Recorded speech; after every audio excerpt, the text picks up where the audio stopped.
বিএনপির কেন এই গো ধরা যে সব পরিবর্তন হচ্ছে কিন্তু আমরা রাষ্ট্রপতিকে পরিবর্তন করব না? জুলাই সনদ এদেশের মানুষের প্রাণের দাবি, সেটা কিন্তু পাশ কাটিয়ে যাচ্ছে বিএনপি। এটা নিয়ে অনেক সমালোচনা হচ্ছে। এটি কি বিএনপির কোন ধরনের আসলে গোপন পারপাস সার্ভ করছে রাষ্ট্রপতি, যে কারণে রাষ্ট্রপতিকে ছাড়া যাবে না? যে শেখ হাসিনা থেকে শুরু করে তার নিয়োগকৃত সকল কিছু পরিবর্তন হয়ে গেছে, এমন কোন স্তর নাই, এমন কোন ডিপার্টমেন্ট, এমন কোন সেক্টর নাই যেখানে পূর্বের সরকারের কাউকে রাখা হয়নি, কিন্তু রাষ্ট্রপতিকে রাখা হবে। এখানে কোনো ধরনের গোপন কোনো সমঝোতা দেখতে পান কিনা? সর্বপ্রথম একটু আপনার পিছিয়ে যেতে হবে। হুম। শুনতে পাচ্ছেন? হ্যাঁ হ্যাঁ, শুনতে পাচ্ছি, বলুন বলুন। হ্যাঁ, পিছনে যেতে হবে এই কারণে আহ, আজকে যে সংসদের ছবিগুলা দেখলাম অত্যন্ত আহ, আনন্দের এবং আশান্বিত করার ছবি আমরা দেখলাম। দীর্ঘদিন দুঃশাসন, স্বৈরাশাসন, অপশাসনের পর, রক্ত ঝরা সংগ্রামের পর আমরা আজ গণতন্ত্রের পথে যাত্রা করলাম। এই জন্য আমি ধন্যবাদ জানাই বাংলাদেশের সকল দল যারা এই গণতান্ত্রিক প্রক্রিয়ায় ভূমিকা রেখেছে। আরো ধন্যবাদ জানাই যে এই যে বিষয়গুলো নিয়ে চুলচেরা বিশ্লেষণ করতে গেলে একটু ব্যাখ্যা প্রয়োজন হয়। যে আমি সর্বপ্রথম আন্তরিক অভিনন্দন জানাই আমাদের মাননীয় প্রধানমন্ত্রী জনাব তারেক রহমানকে। উনি কি অবস্থার মধ্যে দেশে আসছেন, অতীতে যেভাবে সরকার গঠন হয়েছে বর্তমান অবস্থাটা একটু ভিন্ন ছিল। সেটা হলো যে এই পরিস্থিতিটা একটা অগ্নিগিরির মধ্যে তিনি এসেছেন। আর আমার সাম্প্রতিককালে ইলেকশনের আগে কয়েকটা টক শো দেখলে আপনি পাবেন, সেখানে রেকর্ড রয়েছে।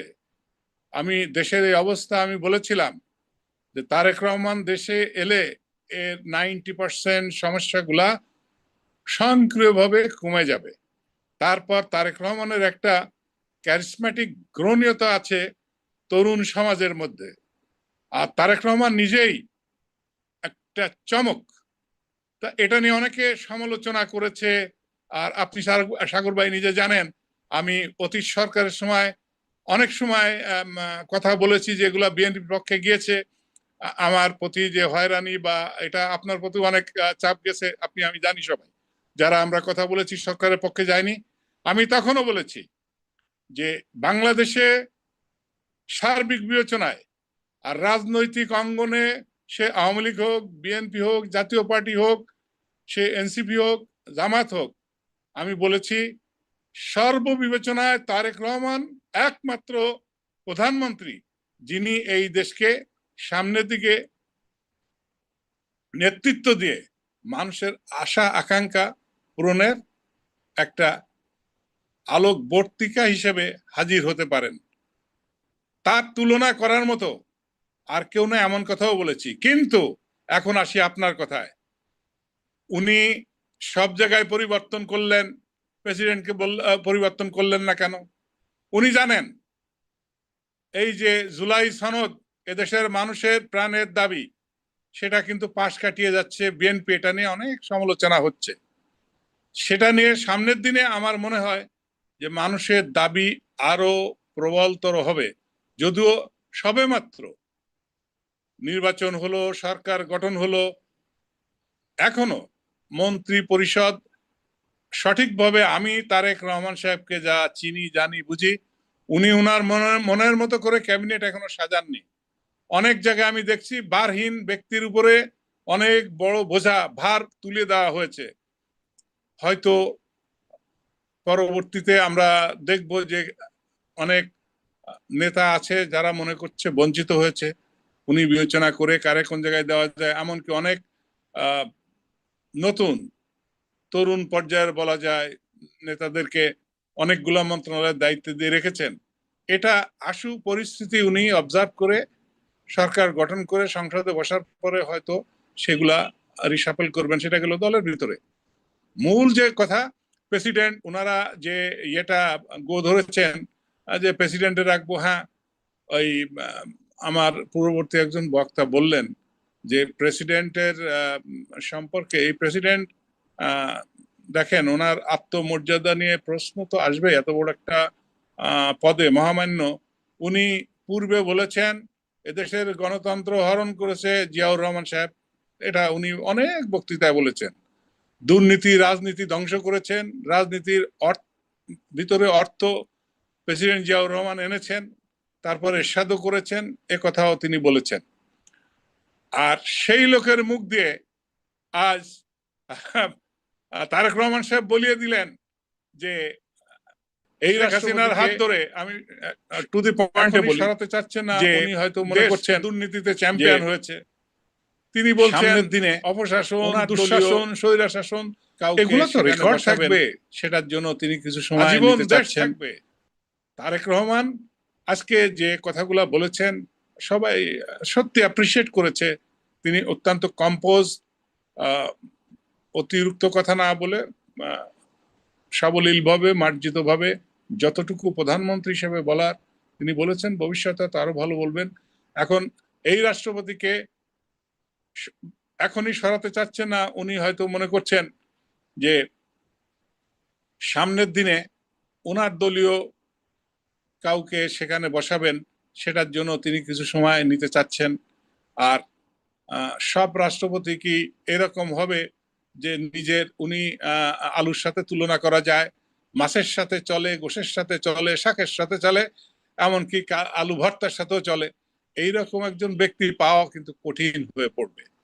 তো সেই বিবেচনায় উনি ওইদিকে দৃষ্টি না দিয়ে, এটা একটা আপনি আমি জানি ইট ইজ এ টোকেন, প্রতীকী একটা পদ। উনার তো শাসন প্রক্রিয়ার মধ্যে কোনো ক্ষমতা নাই। প্রধানমন্ত্রী যা বলবেন করবেন, লিখে পাঠাবেন, তা যদি উনি 21 দিনের ভিতরে ওকে না বলেন তাও ধরে নেওয়া হবে, অটোমেটিক্যালি হয়ে গেছে। সুতরাং উনার থাকা আর না থাকা it does not matter at all. আমরা সামনে কি দেখতে চাই?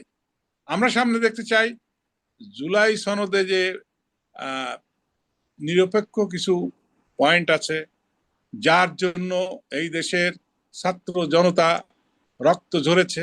আমি ব্যক্তিগতভাবে অনেক সাফার করেছি এই টক শো নিয়ে।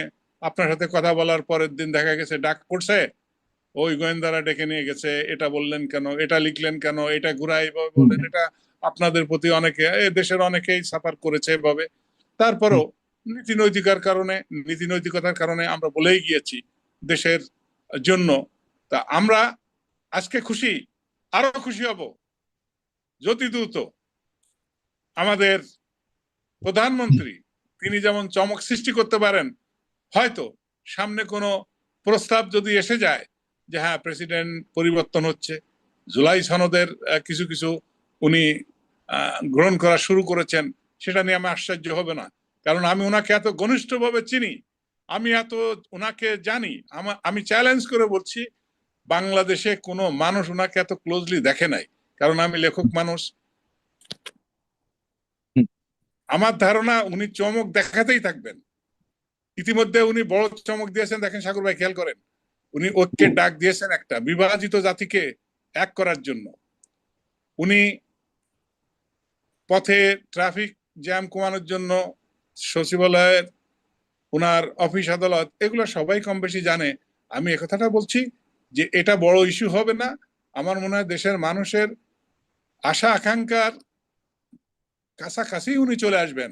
ওনার কাছে দেশ কি চায়, দেশের মানুষ কি চায়, আমিও আশা করছি যে উনার ভিতরে যে সুপ্ত মেধা, যে দেশপ্রেম, দেশের মানুষের প্রতি যে মায়া মমতা, দেশকে কিছু দেওয়ার, উনার তো পাওয়ার কিছু নাই, আল্লাহ পাক পৃথিবীর সবকিছু উনারকে দিয়েছেন। আমি একবার একটা কথা বলি আজকে এখানে, একবার ওনাকে আমি বলেছিলাম যে দেখেন আপনি তো সামনে প্রধানমন্ত্রী হবেন, আমার মুখের দিকে তাকিয়েছে কেন, আমি বললাম যে দেখেন আমাদের এই উপমহাদেশে ভারতের দিকে যদি তাকান গান্ধী পরিবার, বাংলাদেশে এই বঙ্গবন্ধু পরিবার, আর আপনি তো প্রেসিডেন্ট জিয়াউর রহমান, ম্যাডাম বেগম খালেদা জিয়ার সন্তান, আর তারপর আপনার ভিতরে যে রাজনৈতিক চর্চা, হুম। রাজনীতি ছাড়া ওনার মাথায় কিছু নাই। তো উনি আমার মুখে দিয়ে তাকায় হেসে দিলেন।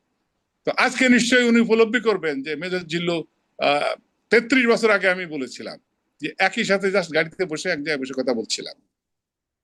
ওনার ভিতরে যে ট্যালেন্ট আর যে মেধা শক্তি, আমি যে কোনো একটা ইস্যুতে আমার এক বস বলেছিল যে দেখো আমি তো এরশাদ সাহেবের সাথে এরকম ছিলাম না, এটা একটু তোমার সাথে তারেক রহমানের সাথে পরিচয় আছে। তা আমি একদিন বললাম যে উনি তো এই ব্যাপার বল, উনার ভাই তো উপজেলা ইলেকশন করেছিল এরশাদ সাহেবের দলের থেকে। এটা আমিও জানতাম না। আমি অবাক হয়ে গিয়েছি যে কত রাজনৈতিক ভাবে সচেতন উনি ছিলেন। তো সেই রকম রাজনৈতিক সচেতন, রাজনৈতিক পরিবার থেকে উঠে আসা ওনার যে অভিজ্ঞতা, আমি আশা করছি এই প্রেসিডেন্টের বিতর্ক উনি আর একটা সারপ্রাইজ দিতে পারে খুব দ্রুতই। আশা জি করি সামনে জি আপনারা দেখতে পাবেন। জুলাই সনদও তাই হতে পারে।